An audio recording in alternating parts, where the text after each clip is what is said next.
নমস্কার, গুরু প্রণাম জানিয়ে আজকে আমার বিশেষ অনুষ্ঠান শুরু করছি। যে টপিকের উপর আজকে আমি কথা বলবো সেটা হলো জুলাই মাস কুম্ভ রাশির জাতক জাতিকাদের জন্য কেমন যেতে চলেছে, কী ধরনের সাফল্য, কী ধরনের ব্যর্থতা কুম্ভ রাশির জাতক জাতিকাদের জন্য অপেক্ষা করছে।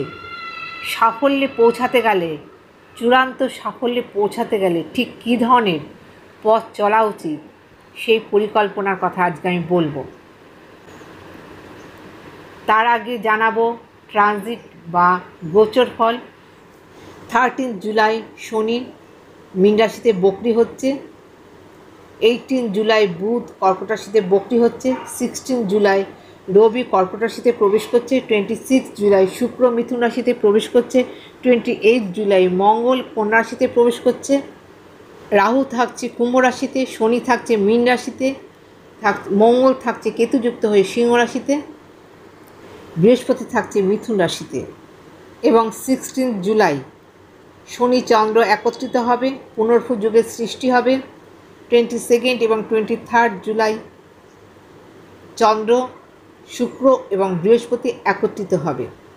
এটি একটি শুভ যোগ এবং অজকেশ্বরী যুগের মধ্যে এটি একটি বিশেষভাবে শুভ যোগ বলে গণ্য করা হয়। এই জুলাই মাসে কুম্ভ রাশির জাতক জাতিকারা যারা পরিকল্পনা করছেন সেই দিকে আপনাদের মনোযোগ দিতে হবে।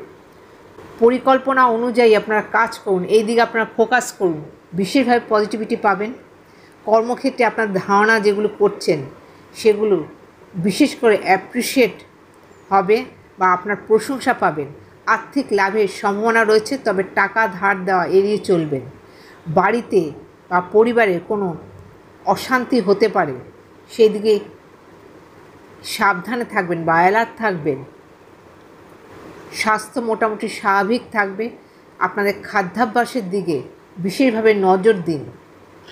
লগ্নে রাহু থাকাতে আপনাদের কিন্তু মাঝে মাঝে হিতাহিত জ্ঞান থাকবেন না কি কাজ করছেন, বিশেষভাবে অ্যালার্ট থাকা উচিত আপনাদের। শারীরিক কোনো ধরনের ইনফেকশান, কোনো ধরনের অকস্মাৎ কোনো বিপত্তি যোগ থাকছে এই জুলাই মাসে, বিশেষভাবে অ্যালার্ট থাকবেন শারীরিক সুস্থতার জন্য। কথাবার্তা বিশেষভাবে সাবধানে বলবেন যেন কোনো ধরনের অকাম্য পরিবেশের সৃষ্টি না হয়। যারা ব্যবসায়ী বা যারা বিজনেস মাইন্ডের বিশেষভাবে সতর্ক থাকবেন ব্যবসার ক্ষেত্রে পার্টনার চুজ করার জন্য। যারা গভর্নমেন্ট জব করছেন তাদের জন্য বিশেষভাবে পজিটিভ থাকছে। সন্তানের ক্ষেত্রে শুভ থাকছে, সন্তানকে নিয়ে ছোটোখাটো দুশ্চিন্তা থাকবে। বিদেশ যাত্রার জন্য বিশেষভাবে পজিটিভ থাকছে কুম্ভ রাশি জাতক জাতিকাদের। আশা করছি প্রয়োজনীয় সমস্ত তথ্যই আপনাদের জানাতে পারলাম। আজকের মতো এখানে শেষ করছি। নমস্কার।